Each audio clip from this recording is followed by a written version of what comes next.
Right now we're swamped with the hours that we're open. Yeah. So we're going to add up to 24 hours a week, which will increase overhead. We're going to need to hire additional staff to make that happen, and then we're going to have to train that staff. Okay. Now, some of our staff. Why are you opening? So why are you extending your hours? Because we expect to be much busier. Why? Because Planned Parenthood is an incredible marketing machine. Yeah. And they know Rolla, and they know that we're Crossroads. That's why they put a new facility here. But immediately what we expect to happen is all the Planned Parenthoods to offer abortions right in all the locations they currently have. So on December 5th, when this goes into effect, abortions will happen up the street. I'll be on the way to my favorite restaurant and have to pass that and know that babies are probably dying in there. Yeah. That's the reality that we're waking up to on December 5th. Exactly. So we're reacting to that, knowing that they're going to be advertising. Are you going to have signs up there on the billboards right by where Planned Parenthood is? Oh, I've tried so many times. The same person that owns the building owns those billboards. Uh-huh. So I've tried twice. I've talked to the man, and he refused to sell us a billboard. And he can do that. He owns the billboard. Yeah. Right. But yeah, that's so at any rate, additional training for our current staff. We're living in a world, on December 5th, we'll be living in a different world pro-life wise. Our staff is trained for a reality of a 72-hour waiting period, a reality of an ultrasound law, all these things that are no longer going to be in effect, parental consent, right? Training a staff to deal with a 13-year-old and how to tell their parents and to encourage them to tell their parents. So there's additional training we'll have to do for our current staff. We're also looking at the possibility of hiring a sonographer. That's the person that does the ultrasounds. We have people trained to do it that aren't sonographers, but we're only allowed to do it up to 12 weeks gestation. Yeah. We're also going to wake up in a world where abortion will be legal at all 9 months of pregnancy. So even partial birth abortion. Are we talking about here or everywhere? Missouri. Anywhere. I want you to play the. I want you to play the baby thing, and people. I want you to understand what we're doing here. What is happening. I don't know. Did you send me? I think you sent me this from Brazil, the Brazilian father and the baby. Well, watch this. All right. Somebody sent this to me. Where he's doing. Here, listen. Yeah. Nenê do pai. Oh, meu Deus do céu, gente. Ela tá feliz, meu Deus do céu. Bebê. Mas, gente do céu. Nenê do pai. Oh, meu Deus do céu, gente. That is some. That's excellent radio. Once That's again. 3D ultrasound. Amazing. Which we have a 3D ultrasound now. And you have that too? Oh my God. So how can you ever kill a baby if you see that? I mean, you can't. Right. Look, it's murder. That's one of the tools. That's the main reason that tools. And here it is. It's a woman's issue. Why? I understand in certain instances you might have difficulties, but you're not just killing men. You're killing women when you kill babies of both sexes. It's not a piece of flesh and a bone. It is a human being just like you are. Yeah, I mean, so we have never ever met somebody that wanted to kill their baby. They just feel like they have no other choice. Right. And that's what we're dealing with. And it's our job to figure out what we can do to help. So they don't have to do what they don't want to do in the first place. Okay, so it's not just about the abortion. Oh, no. It's not just about having the baby. It's about helping them fulfill their lives with their baby and how to do that. And what do you do for that? Right. So we only use certified life coaches to work with our clients, and we will, they will basically dig deep. What a life coach does is they dig deep. they ask very powerful questions that forces the woman to dig deep within herself so that it bubbles out what she really wants to do. So, they'll find out, well, it's more time than what I have to describe it to you, but basically what happens is, they make their own decision, which is very powerful. What a counselor does, which is not us, but they try to drag the woman to make a decision that the counselor wants her to make. Right. What we do is just walk alongside her while she makes her own decision. So the fact that she chose life is powerful because when she leaves, we know nobody's going to sway her the other direction. But what the coach comes to me with after the first session is the list, they debrief with each other, the coaches do, but the list is the list of items that woman feels she needs to get, hurdles she needs to jump before she chooses life. Yeah. And within that list, we find things that we can help with. Like, for example, they're homeless. For example, they don't have a car. They need to get to work. These different things that we help them with. We gave out 2 cars last week. We donated to clients because they needed it. Reliable transportation is one of the keys. And tell them about the house again. Yeah, our maternity home is called Bridges, and it's. So who gets to live there? Women that are pregnant women or newly parenting women. So you don't have. So you have babies living there too. Oh yeah. So we have 4 mothers living there with their children now, and so we're full.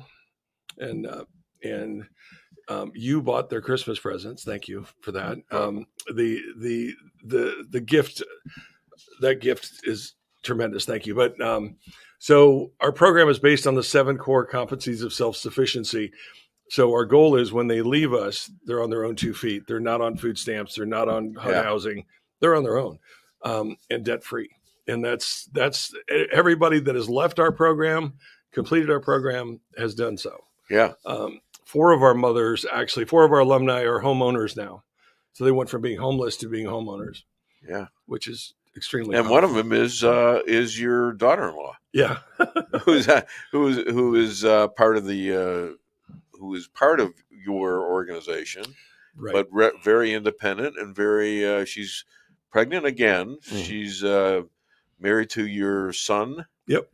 And she's on her 3rd baby. Is that correct? Or? That is correct. Yeah. Cool. So, lots of twists and turns in her story. She was a star client. She went to the White House. She went through our program. She launched completely self-sufficient, $6,000 in savings. And then she asked if we would mind if she got to know her son better after she left. So it was very cute. It's like apparently she'd been admiring him from afar. Yeah. But didn't act on it because she's living in the house, right? So was she concerned about you being the father? I mean, oh well, I am a little goofy, so. This man was what were you? A fisherman? Not a fisherman. Fishmonger. Fishmonger. Yeah. So would you be at the fish place and you'd be throwing the fish around like you in San Francisco and places like that? Hey, cool? What do you want, buddy? You want this tuna? Here. That's Seattle's the flying fish market. Seattle. That's the most awesome. I saw that in San Francisco, though. Did you really? Too. Yeah. Long time ago. But it's I sold to grocery store chains all over the country. But I was a fresh seafood expert for a minute there. Right. Do you eat fish now? I do. I didn't back then. No kidding. No kidding. I had a freezer. So it's good for you. Yeah. How do you know if fish? Do you wild fish, for example? Mm-hmm. How do you know what they eat? Yeah, they know. I mean, so I know the fish knows, but what do we know about what they eat? For example, there's 5 species of Pacific salmon. Yeah. The sockeye salmon, which is the bloodiest red, only eats shrimp.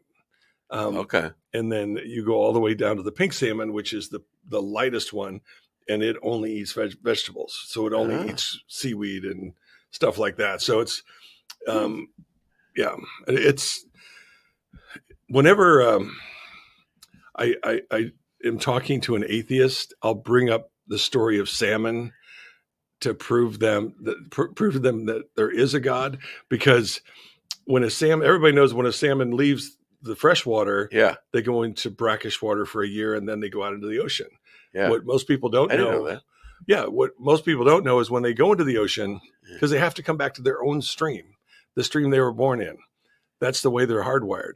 But when they leave, they do just one figure 8 in the ocean. And that's the nautical move they do to get back to their stream that they were born in. They can figure it out on their own. Yeah. Wow. So all right. Well, you know what? I'm probably cutting away from your time talking about the issue you're here for, and that fish has nothing to do with that. Yeah.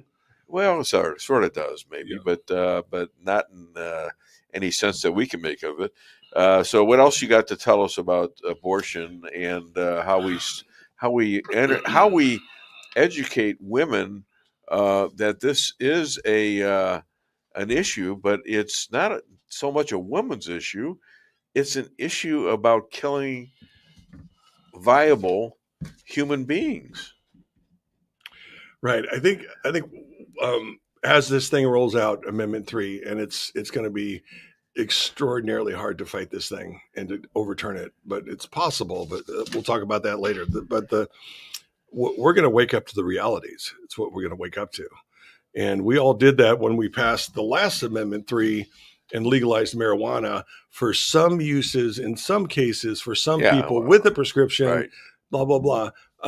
And we woke up the next day with everything, with pot stores every other corner, and hardly any controls, probably. Right. So there's some realities that we're going to wake up to, that the public's going to wake up to. So hopefully, when those horrific things happen in front of them, we'll be able to get a petition together and to do another amendment to make this go away. All right. Well, that's. I mean, we really have to do a better job of spending for this. Are there other states that passed this kind of amendment to their constitutions? Arizona. Wow. Arizona did. Now the other ones that didn't, there was 5 that it failed at, and for Florida, for example, but they had IP reform. They required a 60% majority. Okay. So that was a big difference. But what I've always said is we appreciate pro-life legislation, but it really doesn't matter much. Yeah. Okay. When it comes down to the work that we do it one at a time, one baby at a time, one mother at a time, toe to toe, heart to heart. We save that baby and then we move on. And what you're doing is you're changing the hearts and the minds of American people one at a time. Yeah. Because that mother is going to experience childbirth. That mother is going to hold that baby. Yeah. And in the future, she won't consider abortion because she knows what that is. So you're changing the hearts and the minds of American people. It's a main purpose of both men and women to keep humanity alive. And when you're negating it, it's not a natural thing to do because we'll be extinct.